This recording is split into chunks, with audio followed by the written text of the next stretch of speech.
Indian Pakistani কেন পরবো ভাই? আমাদের বাংলাদেশ কি কম আপনারা বলেন তো? এই যে জামদানিটা পরছি, জামদানির যে টাকা দিয়ে আমি কিনছি, আপনারা তো বলছেন একটা তেনা পরছি আমি, এত টাকা দিয়ে কি আছে শাড়িটার মধ্যে? যারা জামদানি ফ্রিতে দিলেও নেবো না, তোকে যেমন কে ফ্রিতে দিবে বলতো আগে? ফ্রিতে দিলে আমাকেই দিস, ফ্রিতে দিলে বলে করবো না।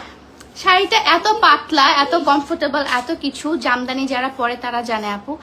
আমি ওটা নিয়েছিলাম ৮০,০০০ টাকার উপরে, ৮৫,০০০ টাকা দিয়ে। ওটা দিয়ে অনেক সুন্দর একটা লেহেঙ্গা পাইতাম আমি, অনেক সুন্দর সারারা গারারা ফারারা পাইতাম। লেহেঙ্গা তুই তো রিসেপশনের শাড়ি পাইতি, হলুদের শাড়ি পাইতি, তোর হচ্ছে এই যে বিয়েরও শাড়ি পাইতি।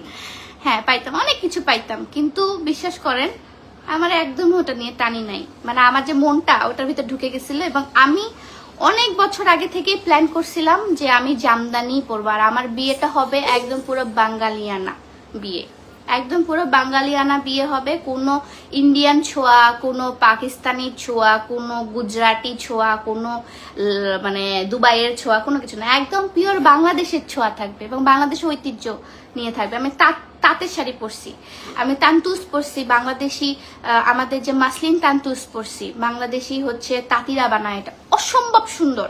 আপনারা যদি একবার দেখেন মাসলিন অসম্ভব সুন্দর। তারপর আমি পরছি হচ্ছে বাংলাদেশি তান্তুস পরছি, কটনের তান্তুস পরছি আমি, আমার হলুদেই পরছি। তারপর হচ্ছে আমার যে মেহেন্দি শাড়িটা ছিল ওটা আমি কি পরছিলাম, সিল্ক টাইপের একটা শাড়ি পরছিলাম। আমি এগুলো নিয়ে কথা বলবো না তো, কারণ আমি এখন ট্রেন্ড হয়ে গেছি, ইউনো। লাল ছাড়াও যে বিয়ে করা যায় এটা আমি প্রমাণ করে দিছি।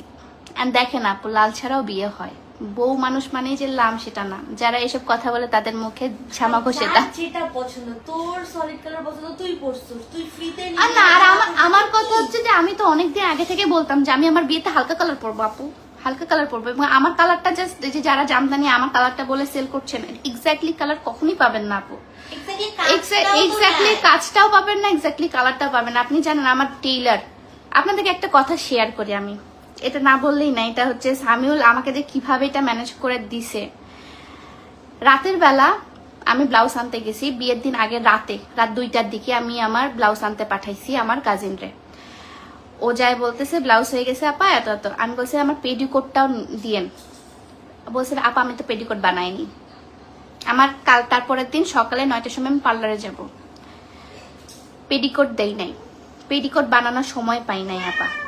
ওকে, পেডিকোট বানানোর সময় পাননি মানে আমার এরকম কালারের পেডিকোট নাই। আমার মাথার মানে আমার প্রেশার উঠে গেছে, যেদিও পেশা জমা প্রেশার উঠে গেছে। তখন এর মধ্যে সামিউল আমাকে কল দিয়ে বলছে কি করো, আমি মুখটা এরকম থোবরার মতো